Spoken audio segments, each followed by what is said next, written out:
j'espère que vous allez bien. Aujourd'hui, on va faire un tagine de kefta de poulet, mais à la poêle encore une fois. Donc, vous n'aurez pas besoin d'acheter un plat à tagine ou quoi que ce soit. Vous allez pouvoir le cuisiner dans une poêle. Alors, pour ce petit tagine, vous aurez besoin, bien évidemment, des petites boulettes de kefta de poulet que j'ai déjà posté il n'y a pas trop longtemps, à peine tout à l'heure, la vidéo pour comment mariner la kefta de poulet. Mais si c'est la première fois que vous regardez mes vidéos et que vous êtes tombé sur cette vidéo là pour la première fois et que vous n'avez pas vu comment j'ai mariné mes boulettes de kefta de poulet, vous pouvez cliquer sur le petit i qui va s'afficher maintenant pour voir la marinade de la kefta. Voilà, donc après les boulettes, bon, la quantité que vous voulez, j'ai pris ici de la tomate pelée que j'ai mixée, comme ça j'ai pas de morceaux, j'ai que du jus. Après, ici, j'ai du persil et de la coriandre hachée. J'ai 2 petites branches de thym et j'ai une feuille de laurier. J'ai de l'ail écrasé avec quelques morceaux de citron confit. S'il n'y a pas de citron confit, vous pouvez utiliser le citron normal, bien évidemment. J'ai ici les 2 mélanges d'olives, donc verte et noire. Ici, j'ai un petit poivron rouge que j'ai grillé, nettoyé et coupé en lamelles. Donc poivron grillé, obligatoirement, c'est lui qui va nous donner un bon goût. Et j'ai quelques petites tomates cerises. S'il n'y a pas de tomates cerises, vous pouvez vous en passer ou vous pouvez mettre des petits morceaux de tomates, du jus de citron et les épices. Il vous faut du sel, du poivre, du paprika, du cumin, du gingembre, du curcuma et un petit peu de coriandre en poudre et de l'huile pour la cuisson, bien évidemment. On passe à notre recette. Donc, je commence à prendre ma poêle. J'ai mis de l'huile.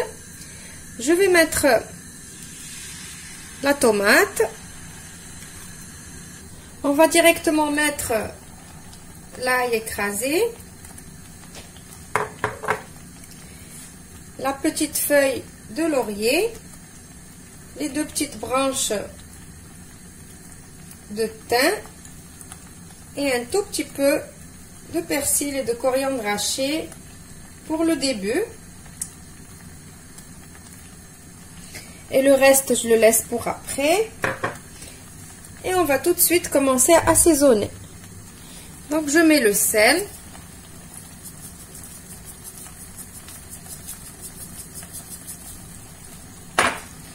Le poivre,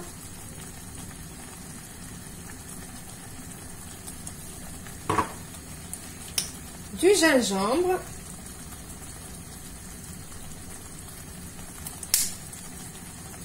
du paprika,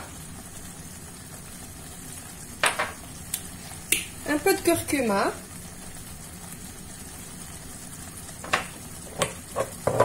et un peu de coriandre en poudre. Juste un petit peu. Et voilà. Et maintenant, on mélange tout ça. Et on laisse cette sauce bien cuire.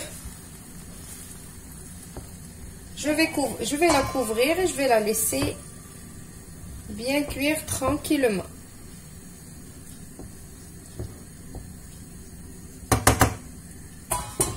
Une dizaine de minutes. Alors, j'ai oublié de mettre le cumin. Bien évidemment, n'oubliez pas.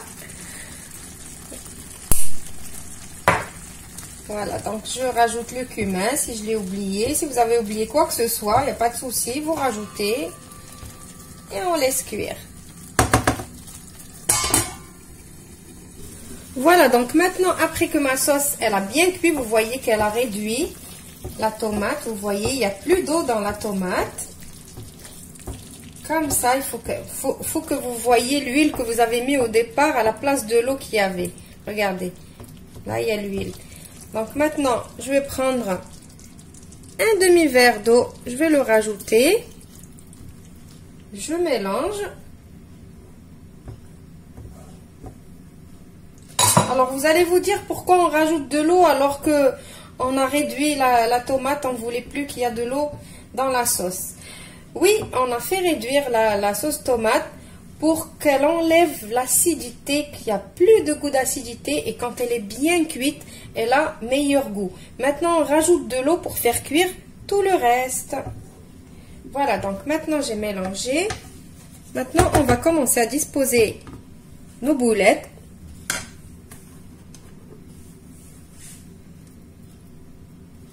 Donc on met nos boulettes.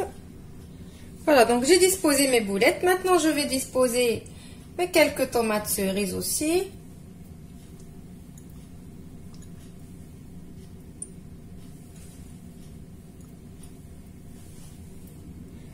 Après les tomates, on va mettre les olives.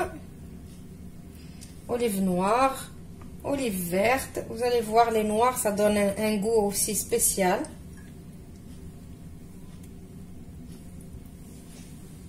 On va disposer maintenant les poivrons grillés.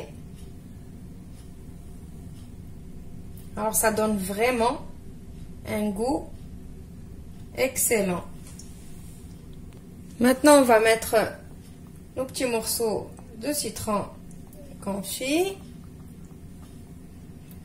ou les rondelles de citron normal. Je vais mettre un tout petit filet de citron, de jus de citron.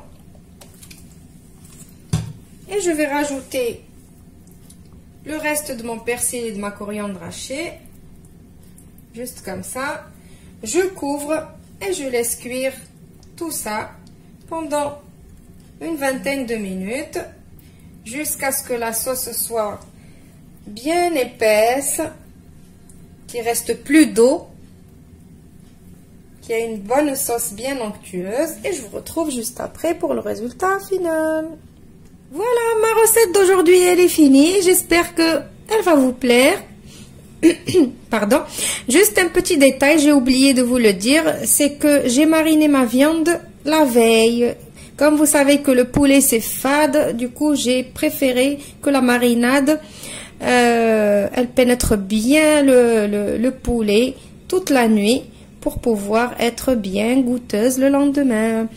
Voilà, donc j'espère que vous allez tester la recette et que vous allez me laisser vos gentils commentaires comme d'habitude. Je vous dis au revoir et merci.